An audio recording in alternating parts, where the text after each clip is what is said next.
اعوذ باللہ من الشیطان الرجیم بسم اللہ الرحمن الرحیم۔ السلام علیکم ورحمۃ اللہ۔ ہم سورۃ مومنون میں مومنوں کی صفات دیکھ رہے ہیں، جس میں ہم نے پہلے 4 صفات دیکھی کہ وہ نمازوں میں عاجزی اختیار کرنے والے ہوتے ہیں، لغویات سے بچنے والے ہوتے ہیں، اور زکوٰۃ ادا کرنے والے اور اپنی شرمگاہوں کی حفاظت کرنے والے ہوتے ہیں۔ آج انشاءاللہ ہم باقی 3 صفات دیکھیں گے اور یہ کمپلیٹ کریں گے یہ والا ٹاپک۔ اللہ رب العزت نے آیت نمبر 8 میں فرمایا، اور وہی جو اپنی امانتوں اور اپنے عہد کی رعایت کرنے والے ہوتے ہیں، یعنی وہ اپنی امانتوں اور اپنے عہد کی حفاظت کرتے ہیں۔ اپنے ایمان کی حفاظت کے لیے وہ اپنی امانت اور عہد کی حفاظت کرتے ہیں۔ تو جو مومن ہوتا ہے وہ امین ہوتا ہے اور عہد کا بھی پابند ہوتا ہے۔ پہلے امانت کو دیکھ لیتے ہیں۔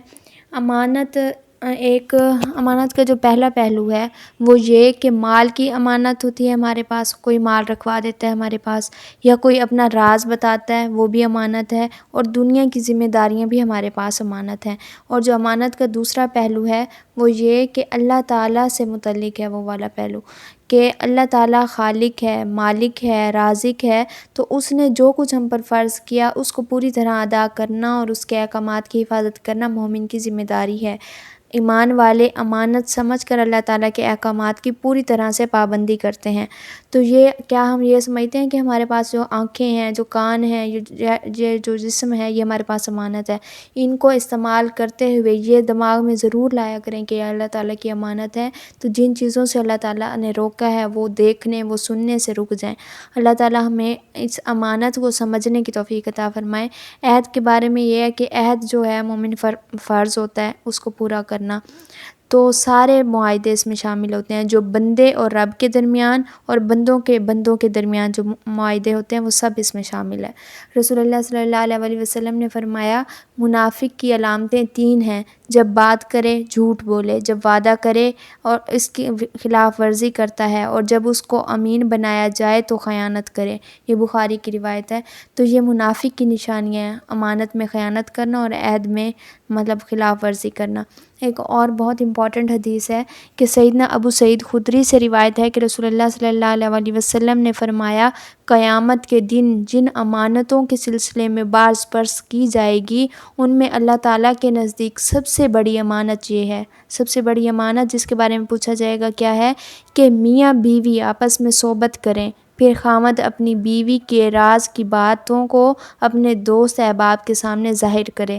یہ مسلم کی روایت ہے۔ تو کتنی بڑی بات ہے نا کہ ایسے جا کے، یہ صرف شوہر کے بارے میں ہم حدیث دیکھ رہے ہیں، عورت کے بارے میں بھی یہی ہے کہ قرآن میں آیا نا کہ ایک دوسرے کے لباس ہیں، تو اپنی راز کی باتیں کسی کو بتانا یہ امانت میں خیانت کرنا ہے۔ آیت نمبر 9 میں فرمایا، اور وہی جو اپنی نمازوں کی حفاظت کرتے ہیں۔ ہم نے پہلے دیکھا، آیت فرسٹ میں دیکھا کہ اپنی نمازوں میں عاجزی اختیار کرنے والے ہوتے ہیں، اور یہاں پر ہے کہ اپنی نمازوں کی حفاظت کرتے ہیں۔ نماز میں عاجزی سے مراد خشوع ہے، اور جو ہم نماز میں کھڑے ہو کر جو عمل کر رہے ہوتے ہیں، جو ہم خشوع اختیار کرتے ہیں یا جو عاجزی اختیار کرتے ہیں، یہ جیسے ہم کھڑے ہوتے ہیں وہ سارا ہے۔ اور یہاں نمازوں کی حفاظت سے مراد ان کو اوقات، ان کی حدود و شرائط اور ارکان کی کامل رعایت کے ساتھ ادا کرنا، یہ ہے نماز کے حفاظت کرنا، کیونکہ اس کو پورے وقت پر ادا کرنا بہت زیادہ ضروری ہے۔ اس کے بارے میں رسول اللہ صلی اللہ علیہ وسلم سے پوچھا گیا کہ اللہ تعالیٰ کی بارگاہ میں کون سا عمل سب سے زیادہ محبوب ہے؟ تو آپ صلی اللہ علیہ وسلم نے فرمایا، اپنے وقت پر نماز پڑھنا۔ پھر پوچھا اس کے بعد، آپ صلی اللہ علیہ وسلم نے فرمایا، والدین کے ساتھ نیک معاملہ رکھنا۔ اس کے بعد پوچھا گیا اس کے بعد کون سا عمل؟ آپ صلی اللہ علیہ وسلم نے فرمایا، اللہ تعالیٰ کی راہ میں جہاد کرنا۔ تو یہ بخاری کی روایت ہے۔ تو کتنا زیادہ ضروری ہے نا کہ نماز کو وقت پر ادا کرنا۔ تو ہم نے جو صفات اس میں دیکھی، اللہ تعالیٰ سے دعا ہے کہ اللہ تعالیٰ ہمیں یہ صفات اپنے اندر پیدا کرنے کی توفیق عطا فرمائیں اور ہماری مدد کریں۔ اس آیت کے فوراً بعد ہی وہ خوشخبری دی گئی۔ آیت نمبر 10 میں اللہ رب العزت نے فرمایا، یہی لوگ وارث ہیں۔ آیت نمبر 11 میں فرمایا، جو فردوس کے وارث ہوں گے اور اس میں ہمیشہ رہنے والے ہوں گے۔ اللہ تعالیٰ سے دعا ہے کہ اللہ تعالیٰ ہمیں یہ صفات پیدا کرنے کی توفیق عطا فرمائے اور ہمیں یہ والی خوشخبری مل جائے کہ ہم بھی فردوس کے وارث ہوں۔ اللہ تعالیٰ ہمارے لیے آسانیاں کریں۔ السلام علیکم ورحمۃ اللہ۔ آج کا جو ہمارا سیرت کا ٹاپک ہے وہ ہے زہد محمدی صلی اللہ علیہ وآلہ وسلم۔ زہد سے مراد دنیا سے لا تعلق ہو جانا ہے۔ زہد دنیا میں رغبت سے نہیں بلکہ بے رغبتی سے پیدا ہوتا ہے۔ حضرت سہل بن سعد ساعدی سے روایت ہے کہ رسول اللہ صلی اللہ علیہ وآلہ وسلم کا فرمان ہے، دنیا سے بے رغبت ہو جاؤ، اللہ تعالیٰ تم سے محبت کریں گے، اور جو کچھ لوگوں کے پاس ہے اس سے بے رغبت ہو جاؤ، لوگ تم سے محبت کریں گے۔ تو رسول اللہ صلی اللہ علیہ وآلہ وسلم کی دنیا سے بے رغبتی میں آپ سب سے زیادہ تھے اور رغبت میں سب سے کم تھے، یہاں تک کہ یہ جو آپ کی اخلاق میں یہ بات شامل تھی اور آپ کی عادات مبارکہ کا حصہ بن چکی تھی۔ ہم کچھ مثالیں دیکھیں گے۔ حضرت ابو ہریرہ سے روایت ہے کہ رسول اللہ صلی اللہ علیہ وآلہ وسلم کا فرمان ہے، میرے پاس اگر احد جتنا سونا ہو تو میرے پاس اس کا 3 راتیں رہنا مجھے پسند نہ ہوگا، بلکہ میں اس کو ادھر ادھر خرچ کر دوں گا، البتہ جو شے میں دین کے لیے بچا کر رکھوں۔ تو جو لوگ حج عمرے پہ گئے ہیں انہوں نے دیکھا ہوگا کہ احد پہاڑ کتنا بڑا ہے، تو رسول اللہ صلی اللہ علیہ وسلم نے فرمایا کہ مجھے پسند نہیں ہے کہ میں 3 دن سے زیادہ اس کو بچا کے رکھوں اگر وہ سونا ہو جائے، سوائے اس کے کہ دین کے فیوچر کے کاموں میں کچھ حصہ رکھ لوں کہ میں اس میں خرچ کروں گا، باقی میں سارا خرچ کر دوں گا۔ ایک بار حضرت عمر آپ صلی اللہ علیہ وآلہ وسلم کی خدمت میں حاضر ہوئے تو انہوں نے دیکھا کہ آپ ایک بستر پر آرام فرما رہے تھے۔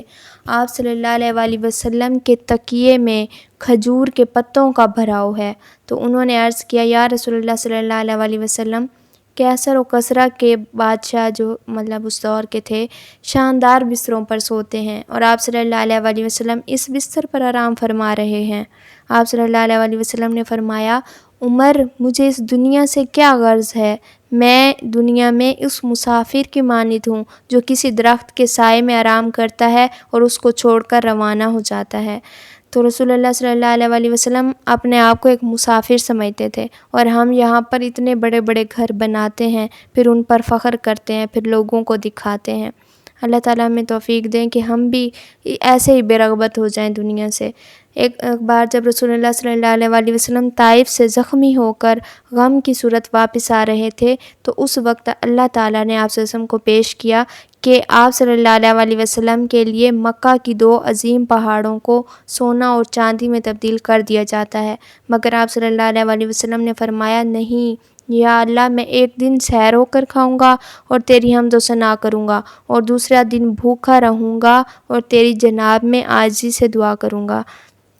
تو رسول اللہ صلی اللہ علیہ وآلہ وسلم اتنے بے رغبت تھے کہ آپ کو کوئی بادشاہت، کوئی سونے کے پہاڑ کچھ نہیں چاہیے تھا دنیا سے، کیونکہ آپ کی نظریں آخرت کے اجر پر تھیں۔ حضرت عائشہ کا فرمان ہے کہ رسول اللہ صلی اللہ علیہ وآلہ وسلم کے وفات کے وقت میرے گھر میں ایسی شے نہ تھی جسے جگر والا جانور کھاتا، بس میرے پاس پوٹلی میں کچھ جو تھے۔ آپ صلی اللہ علیہ وآلہ وسلم کا انتقال ہوا تو آپ صلی اللہ علیہ وآلہ وسلم کی زرہ ایک یہودی کے پاس تھی جسے 30 جو کے عوض گروی رکھا گیا تھا۔ تو اس واقعے سے پتہ چلتا ہے کہ رسول اللہ صلی اللہ علیہ وسلم کی زندگی میں زہد حقیقی کتنا زیادہ تھا کہ آپ صلی اللہ علیہ وآلہ وسلم کو کسی چیز کی ضرورت نہیں ہوتی تھی، اور نہ ہی آپ سوچتے تھے کہ میں کیا جمع کروں، کیا خرچ کروں۔ رسول اللہ صلی اللہ علیہ وسلم نے فرمایا، دنیا اس کا گھر ہے جس کا کوئی گھر نہیں ہے، اور اس کا مال ہے جس کا کوئی عمل نہیں ہے، اور اس کو وہ شخص جمع کرتا ہے جس کے پاس عقل نہیں ہے۔ تو بے عقل لوگ دنیا کو جمع کرتے ہیں۔ اللہ تعالیٰ ہمیں اس بات کو سمجھنے کی توفیق عطا فرمائے، اور ہمیں بھی ایسی بے رغبتی عطا کر دیں جیسے رسول اللہ صلی اللہ علیہ وسلم کی زندگی میں تھی۔ اور ہم دیکھتے ہیں، میں تو یہ سوچتی رہتی ہوں کہ ہم جب پیدا ہوتے ہیں اور اپنی زندگی کے 18-20 سال صرف یہ دنیا کی ایجوکیشن میں لگا دیتے ہیں، اور اس کے لگانے کا مقصد یہ ہوتا ہے کہ ہمیں اچھی جابس ملیں گی اور ہم اچھا کمائیں گے اور پھر ہمارا فیوچر برائٹ ہو جائے گا۔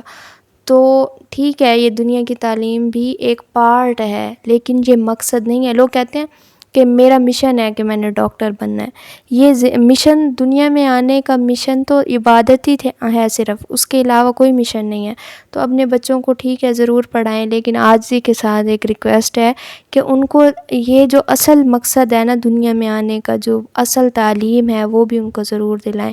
اللہ تعالیٰ ہمیں دنیا کی بے رغبتی عطا کر دیں کہ ہم بھی ایسے ہی بے رغبتی اختیار کریں دنیا سے جیسے رسول اللہ صلی اللہ علیہ وآلہ وسلم نے اختیار کی۔ السلام علیکم ورحمۃ اللہ۔